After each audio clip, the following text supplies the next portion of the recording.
Harden and an all-star cast are lighting up Broadway in the funny and ferocious new play, God of Carnage. Please welcome back Marcia Gay Harden.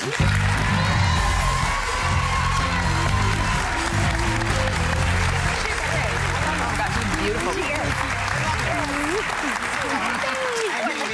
Hey, Marcia, look, ooh, you look so hot. Well, you're not the only one who has 5-inch heels. Right. But you don't wear them in the snow. No, I don't. I'm a New Yorker. Yeah. Well, you know, it's so wonderful to see you back on Broadway, and you're in this play. It's called God of Carnage, and it's about two couples who meet after a playground fight between their children. Right. And you try to get it resolved, but then all hell breaks loose. That's right. It's the cursing, fighting, screaming, everything. I mean, what...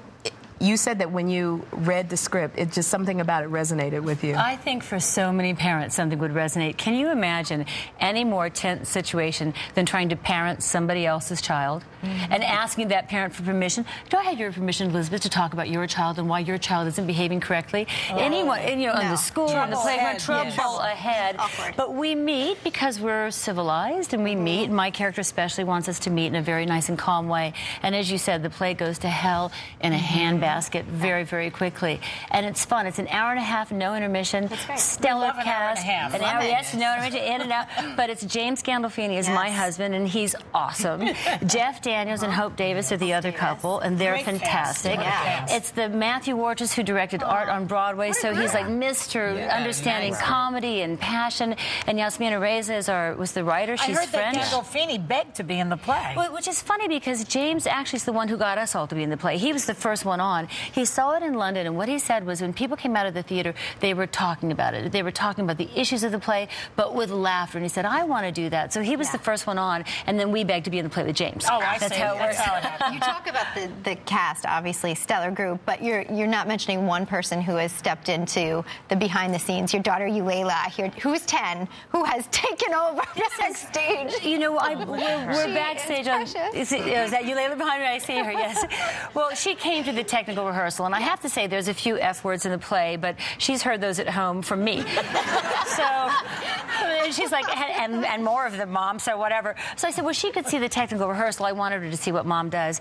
So we're 4 people in the play, so we each have our own floor, and they gave us 3 little teeny dressing rooms for myself. Eulela came and she took the second one. My clothes were hanging in, and she said, Mom, do those have to be in here? I said, no, we can. My clothes are in the hallway. So now she's watching the play, and she's in one of those balconies, and she's leaning down. She couldn't have been more on stage, like a slash of light on her face. She's leaning down, blowing me kisses. I could hear her audibly sobbing at the sad parts. And when it's done, I said, honey, did you like it? And she goes, oh, I loved it. I said, was it over your head? She said, oh, no, I got everything except the words.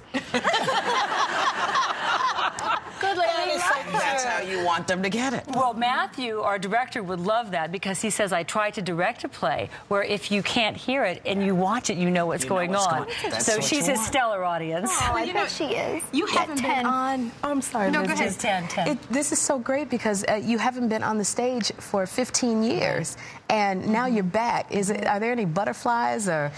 You know, we all are nervous the second before we go on, but it feels like home to me.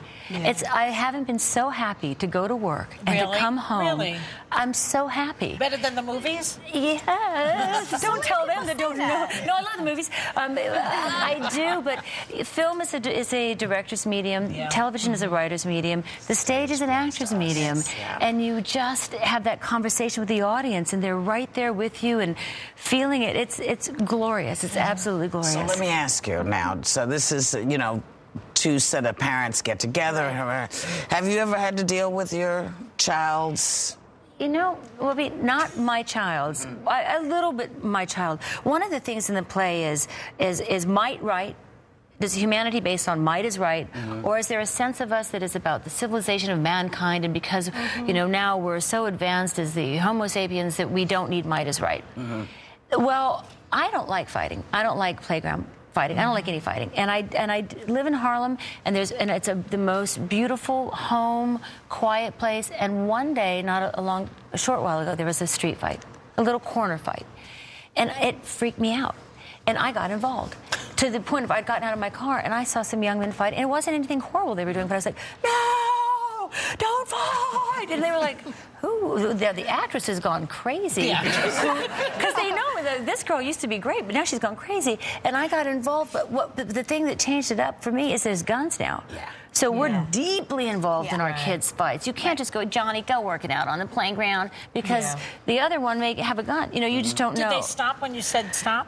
They looked at me and they sort of stopped, and then one of them tried to explain to me that this was the way the boys needed to work out an issue. Right. And I realized later I should have had a sit down with them and said, "Well, are you sure there's no guns? Are you sure that when there's a certain point?" Marsha. I don't know. You can say. I didn't know what to do. They might shoot you. Be careful. I'm glad you stepped in. But I also too, I wanted to get to this. You wanted to speak about you were promoting a safe and healthy environment, and there was a really important message that you wanted to speak about.